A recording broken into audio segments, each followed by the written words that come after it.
Toi aussi t'as envie de devenir psychologue, mais tu sais pas trop comment t'y prendre, quelles sont les études, si c'est difficile ou pas, eh bien bienvenue dans cette vidéo. On va voir tout de suite pour ce deuxième épisode quel est le parcours pour devenir psychologue. C'est parti!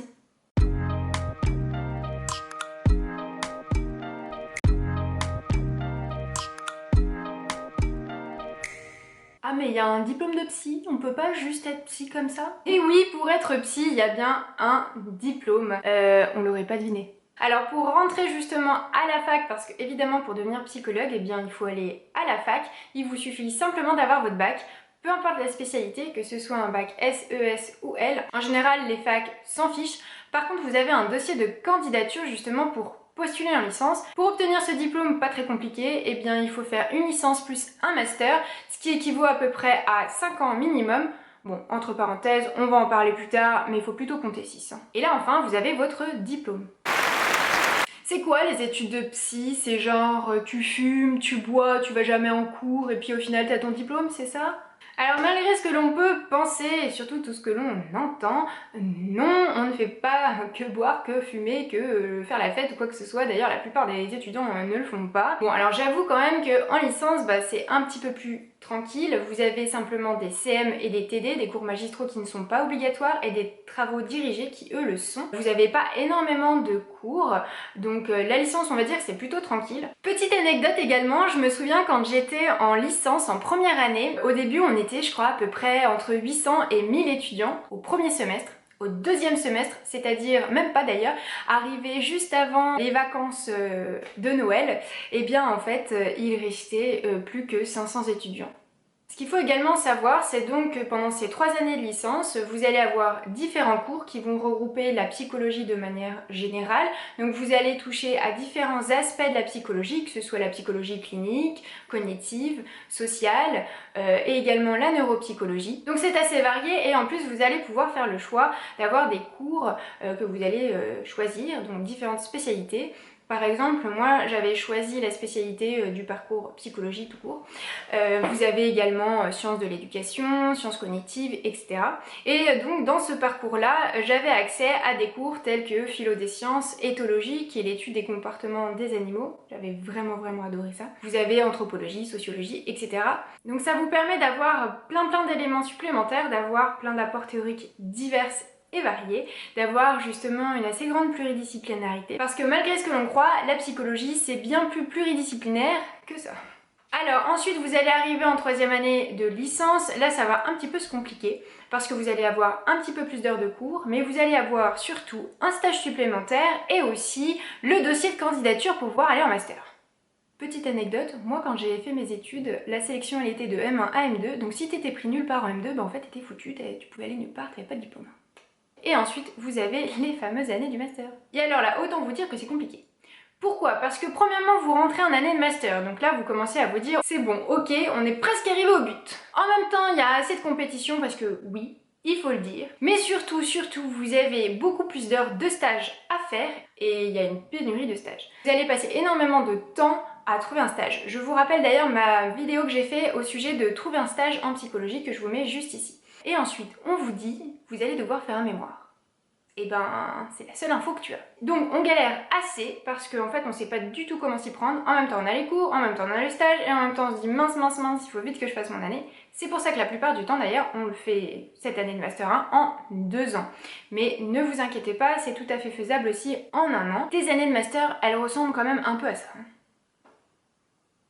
En ce qui concerne le Master 2, c'est à nouveau différent. Pourquoi? Parce que c'est votre dernière année, enfin. Et c'est une année professionnalisante. Vous avez beaucoup moins de cours. Vous allez avoir beaucoup plus d'heures de stage.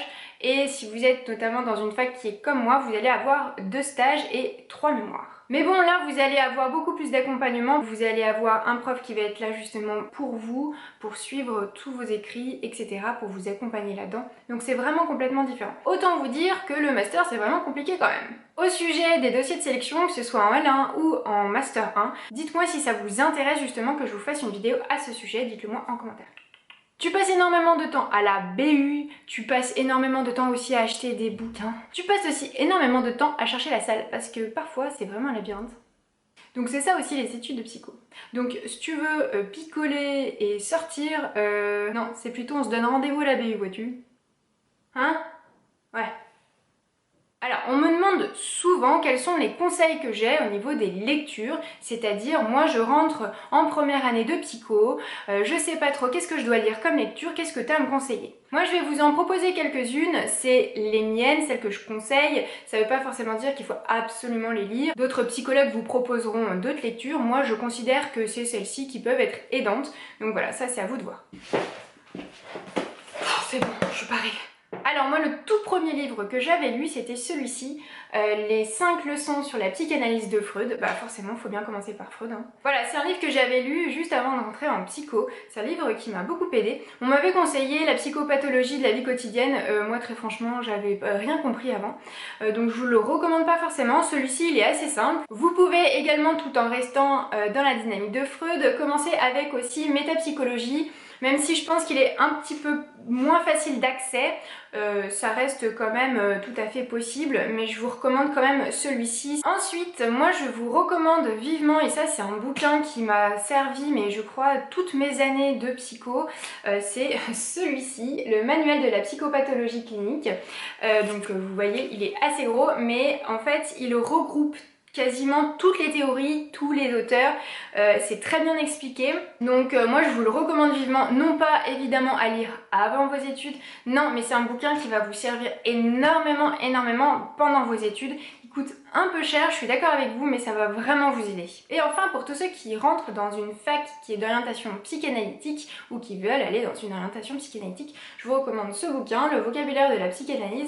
Là c'est pareil, c'est comme un dictionnaire où justement chaque concept est repris en expliquant avec différents auteurs, etc.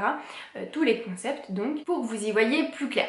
Même si dans le manuel de psychopatho, tout est expliqué, voilà, vous pouvez également vous servir de celui-ci qui est vraiment très bien. On voit effectivement il y a pas mal d'annotations. Alors, un bouquin qui m'a vachement aidé par rapport à la psychologie du développement, mais pas que, un peu clinique aussi, c'est celui-là, c'est le développement affectif et intellectuel de l'enfant. Je le trouve vraiment bien, c'est celui de Bernard Gols. Voilà, il va vous aider à comprendre un petit peu les différentes étapes du développement de l'enfant. Alors, il y a une partie sur la clinique, il y a une partie sur le côté affectif, il y a une partie sur le côté cognitif. Bref, c'est assez complet. Et puis, il reprend énormément d'auteurs, je le trouve vraiment très bien. C'est assez bien expliqué parce que parfois c'est assez rébarbatif, il faut le dire, on comprend pas grand chose. Là voilà, je le trouve vraiment bien, donc je vous le conseille. Au niveau de la psychologie sociale, c'est le truc que je détestais le plus, je crois, avec la cognitive. Je vous conseille celui-ci, les concepts fondamentaux de la psychologie sociale. Voilà, c'est assez simple aussi, tout est bien expliqué, ça reprend vraiment tous les concepts, je trouve, de la psychologie sociale. En ce qui concerne la neuro, moi je vous conseille simplement de lire un petit bouquin qui ressemble un peu à un roman, mais ça permet de voir un petit peu les concepts de la neuropsycho, qui s'appelle donc Il prenait sa femme pour un chapeau, c'est de Olivier Sacks il me semble, mais il est vraiment très facile à lire, très bien. Moi je vous le recommande si vous voulez commencer un petit peu à vous familiariser à la neuro. Voilà, j'espère que cette vidéo vous aura plu. Si c'est le cas, n'hésitez pas à la liker ou bien à vous abonner. Je vous retrouve la semaine prochaine pour le 3e épisode qui va justement concerner tous les débouchés, le salaire des psys, la galère de trouver ou pas un job. N'hésitez pas donc à me retrouver également sur mes différents réseaux sociaux. Je vous mets le lien juste ici. Je vous souhaite une très bonne journée. À très vite. Ciao ciao.